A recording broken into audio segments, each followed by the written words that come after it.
Hello, I am Flash Isaac and you are welcome to my chemistry class. Today, I shall be taking you through calculations on isotopy. Why is it that the relative atomic mass of all elements are not whole numbers? If you are given any element and asked to look for the relative atomic mass, you will always arrive at a decimal number or fraction. This is because of isotopy. Oxygen has atomic number of 8. So all oxygen atoms are expected to have 8 electrons or 8 protons, which is atomic number in a neutral state. However, something happens. You see this oxygen, atomic number 8. You see this other oxygen, atomic number 8. You will notice that they will have different masses. So you begin to wonder, what is happening? Are they not supposed to have the same mass? So in this case, for example, this is 16, this is 18. So an atom or an element having the same atomic number and masses differ, that phenomenon is referred to as isotopy. What is the cause of isotopy? Or what else can we dig out from this isotopy? Look at something. Mass, atomic mass is equals the number of protons plus the number of neutrons. Which means the mass of any atom is concentrated in the nucleus. Electron revolves around the shell. If the mass of atom revolves around the nucleus, it simply means that the mass is proton plus neutron. So for this oxygen, let's call this oxygen A, let's call this oxygen B. For this oxygen A, mass is 16 is equals, proton is the atomic number. So atomic number of any element is the number of protons, which implies that this has 8 protons plus n. If 16 is equals 8 plus n, it simply means that n is equals 16 minus 8. That should give you 8 if I am correct. Let's look at B. Mass is equals P plus n. So mass here is 18 is equals proton is 8. Atomic number plus n. N is simply 18 minus 8. That is equals 8. Which means it is as a result of differences in the number of neutrons. So isotopy is because of differences in the number of neutrons. So once atom of the same element with the same atomic number, they have different number of neutrons. The isotopy results. Once again, isotopy is a phenomenon where atom or element with the same atomic number, they have different mass number. Now in isotopy, you'll be asked to calculate the relative atomic mass of the element. We have oxygen with 16 mass, oxygen 18 mass. So if I now ask you, what is the mass of oxygen? You begin to wonder, which one should I say? Should I say 16? Should I say 18? So to avoid confusion, we look for the relative atomic mass, the average. Then, if you ask me, what is the mass of oxygen or relative atomic mass, I will simply tell you one answer. That is the concept we are trying to deal with here. I was able to derive this formula and it will help you in calculations under isotopy. With this formula, you'll be able to calculate anything when it comes to isotopy. Now, I won't explain the formula. I will solve the questions. As I solve the questions, you will understand how to use the formula. That is the best way I can explain this formula. Look at question 1. Oxygen is a mixture of 2 isotopes. Remember, mixture is substances or elements combined physically and they can be separated using various separation techniques. And remember, for mixtures with close boiling point, we use fractional distillation. Far boiling point, we use simple distillation. That is a bonus. So we have oxygen 16 and we have oxygen 18. And remember, in isotopy, what differs is the mass, with relative abundance of 90% and 10% respectively. Which means for oxygen 16, let's put it this way, it is 90% abundant. For oxygen 18, It is 10% abundance. This is percentage abundance. So that is what I did here. Percentage of the first isotope, percentage of the second isotope.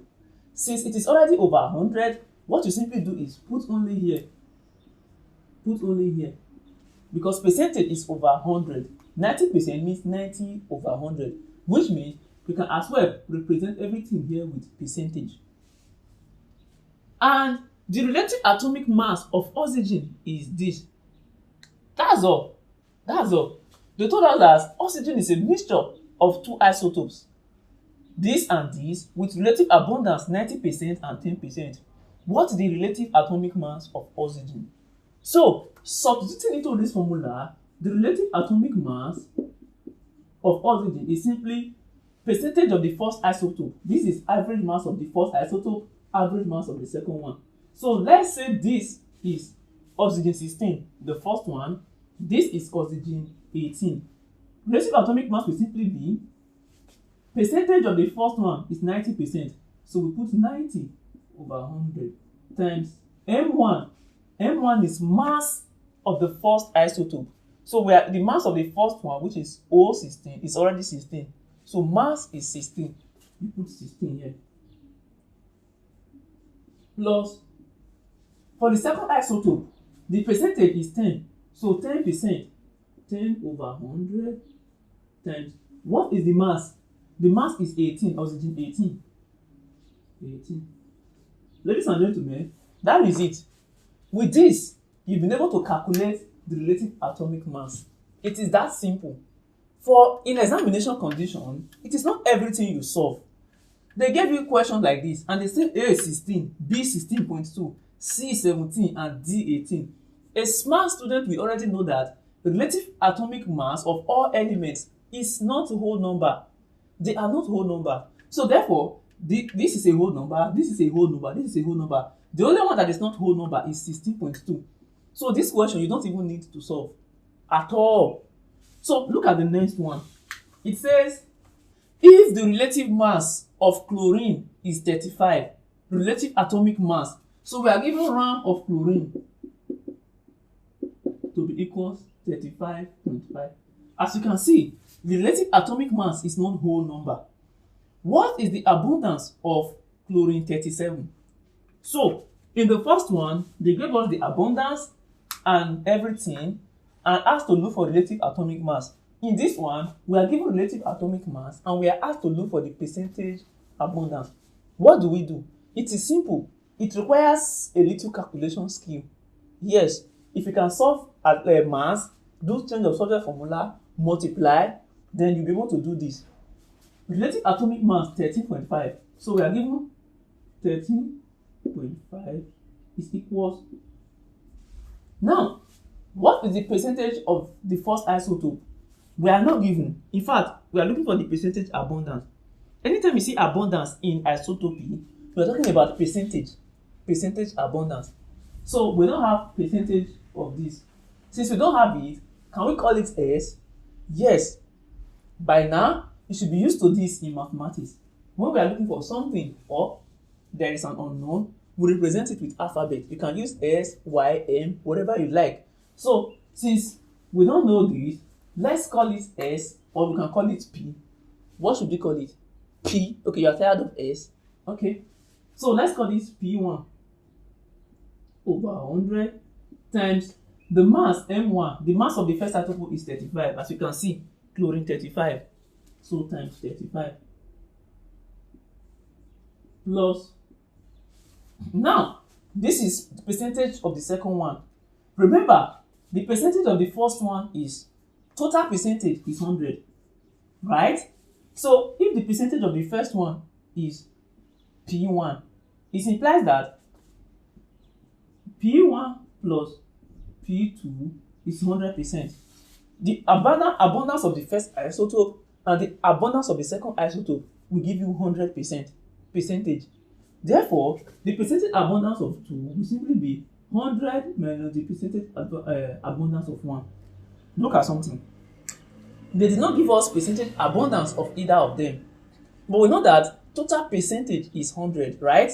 If total percentage is 100, it simply means that the percentage of 1 plus the percentage of 2, percentage abundance, everything will give you 100%. Which implies that if we take percentage of the first one to be P1, percentage of the second one will simply be 100 minus the percentage of the first one. So 100 minus P1. 100 minus P1 over 100 times mass of the second isotope, which is 37. That is it. If you are able to solve this, then you are correct. From here, we need to multiply, use this to times this, and use this to times this. That should simply give you 35.5 is equals 35 times P1 is 35 P1 over 100 plus 100 minus P1 over 100 times 37.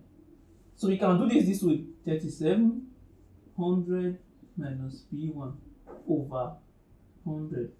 This is equals 35 P1 over 100 plus 33,700 minus 37 P1 over 100. The LCM of 100 and 100 is 100.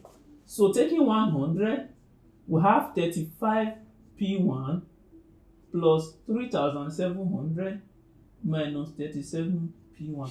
I've not changed anything, so I'm just solving normally. If you don't understand the solving, go back to primary school.